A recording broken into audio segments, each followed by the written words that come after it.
The Song of Lost Waters. In Vila das Águas Claras, life flowed with an almost magical beauty, harmoniously intertwined with the cycles of nature and the secrets whispered by the women by the river. This riverside community carried mysteries and legends as rich and dense as the vegetation that bordered its waters. The murmuring streams held forgotten secrets, but one loomed like an ominous veil over the lives of the village women: the mysterious pink dolphin, Luisa, a young girl with dark skin and eyes that sparkled like stars on a clear night, had always been captivated by stories. Since childhood, she listened to her elders share tales of the spirit of the waters, a man who appeared on full moon nights to seduce the women of the village.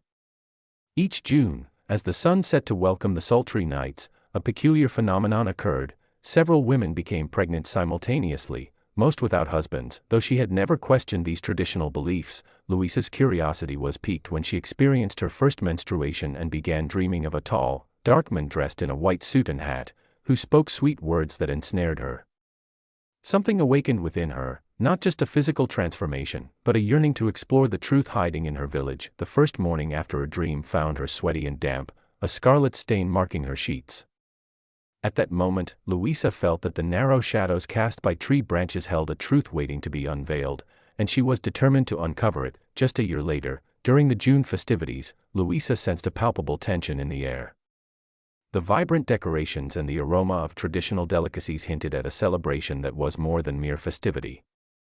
The untold story beckoned her like a moth to a flame, and with each laugh and every breeze carrying the scent of damp earth, she pondered the source of the joy among the pregnant women. The festival also drew men from distant lands, outsiders enchanted by the village's beauty and its riverbanks, yet indifferent to their destructive impact. Pollution and overhunting threatened the delicate ecosystem surrounding the village, and whispers about the pink dolphin grew louder. Luisa realized it was time to uncover the truth. Tranquility was shattered when 5 outsiders entered the community. Roughly dressed and insensitive, they arrived with machinery that was discordant with the village's mystique. They hunted and polluted without regard for the villagers' warnings or the ancient traditions honoring life. Luisa warned the women about the need to protect their land from these intruders, but her words fell on deaf ears. Tension escalated until a confrontation erupted. Their breaking point came the night a beloved local woman was injured by these outsiders. The first of them, Lucas, a robust and arrogant man, disregarded nature's demands. When Vigiava, the guardian of the lake, appeared before him clad in his white suit and classic hat, Lucas mocked the majestic being. The half-Bodo was not just an icon, he embodied the sacred protection of those waters. "You think you can roam here as if you own the place?"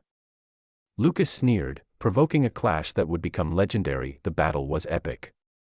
They tested their strength in the river, leaping and diving, each blow illustrating the divide between human greed and ancestral guardianship. Though Lucas matched him at first, the Bodo's mastery shone through each graceful movement, like a fish navigating currents. A moment's carelessness put Lucas too close to the edge, and the Bodo harnessed the river's currents, pulling him under with overwhelming force. The water surged as if alive, engulfing Lucas, leaving only memories of his presence after the fight. He emerged, wounded and humiliated, as the Bodo slowly overtook him for his transgressions, an agonized expression marking his face. Without hesitation, the Bodo set out to confront the other 4 men. Pedro, the second man, embodied fear, yet his pride propelled him forward. He sought out the Bodo in human form, challenging him to a duel on land, far from water. The Bodo accepted, fully aware that the true battle lay in respecting both the land and river. During the fight, Pedro foolishly sensed the consequence of his group's greed and sought to attack the Bodo in the waters. But he was not prepared for the piranhas, drawn to the scent of his blood and aggression. With a terrified scream, he succumbed to his own folly, as the piranhas devoured him at the Bodo's behest. Next came Eduardo, the third man, whose intentions shifted during their encounter. Having heard tales of the guardian of the waters, he attempted to kidnap Luisa, not out of desire, but as leverage for his own debts. "I know there's more here," he declared, snatching Luisa and blindfolding her. "Bring me the Bodo, and this ordeal will end well for you."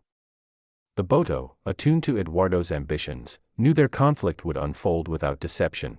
A sacred promise dictated that it would be a duel of strength and honor. The fight burgeoned beneath the trees that shaded the river, echoing with the ancestral stories of their lineages. Eduardo underestimated the Bodo, only to quickly recognize that one could not rival a god of the waters. When the Bodo struck fiercely, Eduardo's resistance crumbled. In a final display of desperation, Eduardo was cast into the calm waters, his own technique sealing his fate.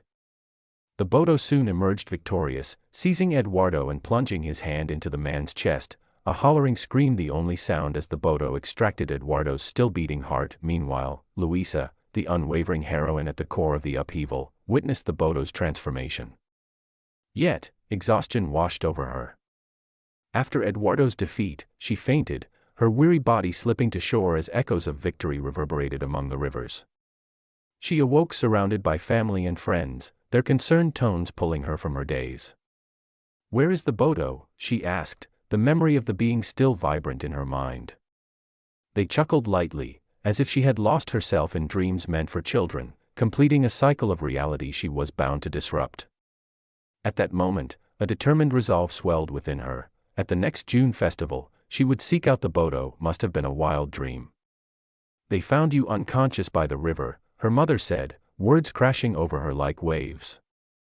Yet Luisa felt a certainty stir within. She knew something real lingered just beyond the veil of dreams. The connection with the Bodo was undeniable. Undeterred by the disbelief around her, Luisa committed to uncovering the truth, emboldened by the desire to deepen her community's understanding. If men caused suffering, she would transform the pain into strength, uniting the women under the protection of a watery guardian who had transcended mere legend. As time rolled on, the tale of the pink dolphin was immortalized in the gatherings around flickering fires, a narrative of love, reverence, and the eternal battle between good and evil, the privileged power of nature ever vigilant against those who would do harm. With the cycle approaching its renewal, Luisa felt in her heart that the Junetime festivities would signal the truth that loomed over her community. Preparations buzzed with a spirit of fresh beginnings, as if the very waters of the river are stirring with anticipation. On that awaited day, colors exploded across the village amid laughter and joy. Women gathered to braid vibrant ribbons into their hair and prepare traditional delicacies like cornmeal and mulled wine. Noticing her daughter's urgency, Luisa's mother gifted her a stunning blue dress that embraced her curves, accentuating her beauty. Luisa's dark skin glimmered under the bonfire's glow, as if light danced across her form, imparting an aura of magic. Her large, expressive eyes shone with the shades of the night, while her full lips seemed to beckon through the celebration. With a graceful figure sculpted like a guitar, Luisa's presence drew glances and admiration from the men nearby. It became almost enchanting. They couldn't help but feel the tension surrounding the young woman. "This girl is too incredible to be true," mused one eager villager, struggling to conceal his longing. Another whispered, "She must be only 18, but her body does not reflect her age." The atmosphere was thick with palpable desire, where admiration danced with envy. Amidst this collective energy, Luisa smiled back, reveling in the party's liveliness. Suddenly, her gaze locked onto a familiar figure in the crowd, a specter from her past. This was the man who had haunted her dreams, the very image that had stirred her ambitions. His features became clearer, defined in the gentle bonfire light, dark hair tousled, penetrating eyes capable of unearthing the soul, as if he had emerged from some distant memory. Luisa's heartbeat quickened at the recognition, a storm of emotion swirling within her. Why is he here? What does he want? As shouts of joy echoed, an undercurrent of fear pulled at her spirit. He was no mere stranger, an aura of power surrounded him that both unsettled and intrigued her. As the foro music swelled, Luisa drifted in a euphoric haze, entranced by the magnetic pull between them, daring her to draw closer. The crowd swayed, yet her focus remained unbroken. Dreams and reality intertwined, the invisible boundaries thinning in their proximity. With each step he took, Luisa felt an irresistible draw. Unlike previous encounters shrouded in conflict, this moment brought intrigue, a desire to unravel the truth their connection held. A symbiotic dance of mystery and yearning foretold what awaited them. As the celebration reached a fever pitch, it became clear to Luisa that she could no longer evade the destiny unfolding before her. The answers she craved were within reach, and her heart pulsed not just with excitement, but with the certainty that this night would change everything. The revelry pulsed around them when unexpectedly, the man in the white suit approached, deep, enigmatic eyes lit by the bonfire. Inviting her to dance, Louisa's heart raced as questions filled her mind. With no words left between them, she accepted. They moved together, bodies aligning perfectly, the surrounding world fading into a blur. Their dance felt otherworldly. Her steps were soft, while his radiated a potent energy. She sensed that their moments together served a greater purpose. Gazing up at him, curiosity brimmed over. Who are you really? What do you know about our village? Will those who harmed our waters pay for their actions? He returned her gaze with an enigmatic smile. Before the festival ends, you will know everything. His voice conveyed conviction, every word laden with meaning.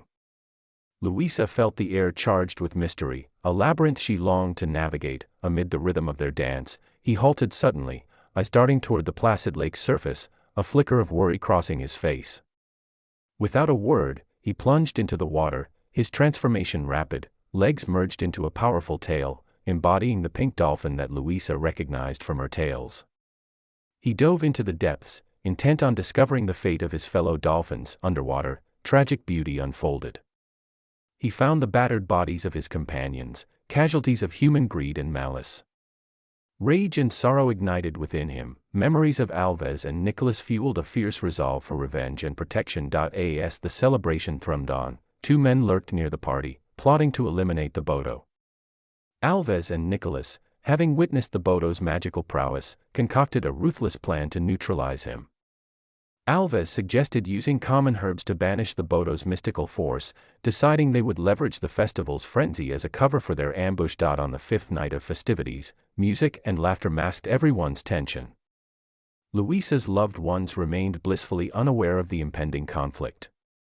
Alves and Nicholas strategically positioned themselves by the lake, waiting for the Bodo to surface. The instant the Bodo emerged, the assault commenced. Alves yelled as they attacked simultaneously. The Bodo exhibited a gracefulness that made dodging their strikes almost effortless, channeling the power of the lake with each movement. The confrontation unfolded as a choreography of survival, where every thrust of determination became evident. Nicholas attempted a low blow from behind, but the Bodo, soaring above the water, effortlessly eluded him. Alves then charged forward with a sweeping strike, but the Bodo countered with a powerful blow to Alves's chest. Burning with ambition, Nicholas hoisted the potion, invoking the herb's force. Despite exhaustion, they pressed on, attempting to corner the Bodo, orchestrating their strikes in a desperate dance of survival. The clash surged with intensity, their ambitions culminated with each attack, battling not only for their lives but for a vision of dominance. As the fight reached its zenith, Bodo struggled to remain upright. Alves braced for a final blow, but Louisa, driven by impetuosity and fierce loyalty, intervened. Adrenaline surged through her as she lunged at Nicholas, her underestimation thrusting a knife deep into his neck, crimson gushing forth like a breach. In the chaos, the blade became lodged, and Nicholas collapsed, unconscious. Seizing this chance, Alves swiftly grabbed Louisa, kidnapping her in a frenzied move. The surroundings erupted into discord once more, the Bodo perceiving Louisa's peril with instinct propelling him forward, he hurled himself at Alves, a wave of determination sweeping through. The clash resumed, the Bodo dodged an oncoming strike and seized a sizable rock nearby. In a dramatic arc that echoed the river's force, he drove the stone into Alves, incapacitating him in one resounding blow. The silence that followed was deafening. As quietude settled and dust from the battle wafted, Louisa staggered toward the Bodo, struggling to process the scene. Yet fatigue overwhelmed her, and darkness crept in. She began to fade, his voice resonating in her mind. Louisa was the last word she heard before surrendering to sleep. In that moment, female figures materialized, pulling the Bodo from her reach, women from the community, guardians of the lake, surrounding and leading him away, and Louisa felt herself slipping into unconsciousness. Days later, Louisa awoke in her home, weighed down by countless thoughts. A mysterious woman soon arrived, someone known for her uncanny pregnancies, engaging Louisa in conversation. With time, the tale of the pink dolphin remained alive, a constant reminder that those who dared disrespect the lake and its protectors would learn to respect its formidable guardians. The villagers morphed into symbols of defense and resilience, while Louisa emerged as the voice of the dolphin and of nature, vowing to never again remain silent. Following days of reflection and solitude, Luisa encountered a woman claiming intimate knowledge of the Bodo. In whispered tones, she guided Luisa to a lake inside a cave, illuminated by moonlight in an otherworldly glow. The woman, ageless in beauty, would unveil the truth of the Bodo. Years of evolving ritual had birthed a sect devoted to the pink Bodo, a guardian not just of fertility, but of balance against environmental threats. Women gathered beneath the moon, celebrating through dances and songs, invoking the waters and honoring their protector. Within the cave's embrace, Luisa witnessed a scene fill her with awe. Before her lay the Bodo entangled with another woman, already imbued with his essence. The woman explained, "He is an ancient being, one of profound power and history, a guardian of the rivers who exacts punishment on those who abuse them, avenging the wives of the reckless." Luisa was swept away by the revelations when suddenly, the Bodo turned to her, recognizing her radiant form. They exchanged a moment of mutual understanding, yielding to the desires that had long simmered beneath the surface. They shared the night, their bond growing as they celebrated the last hours of his humanity before he became the guardian once more. The next morning, Luisa awoke, an instinctual knowledge of her pregnancy budding within her. 6 months passed, and she embraced her new life among the sisterhood, along with the other 13 pregnant women of the sect. They held their gatherings by the river, whispering secrets of the past. Luisa often caught sight of a pink dolphin observing her, eliciting smiles and secret joys as she envisioned her child's future. Eagerly, she anticipated the festival's return, where she could share the profound legacy entwined with their traditions. She was now part of the eternal cycle, enriched by the seed of the divine. The pink dolphin would return, bringing forth dreams and deceptions, perpetuating the cycle of life, love, and struggle in Villa Branca.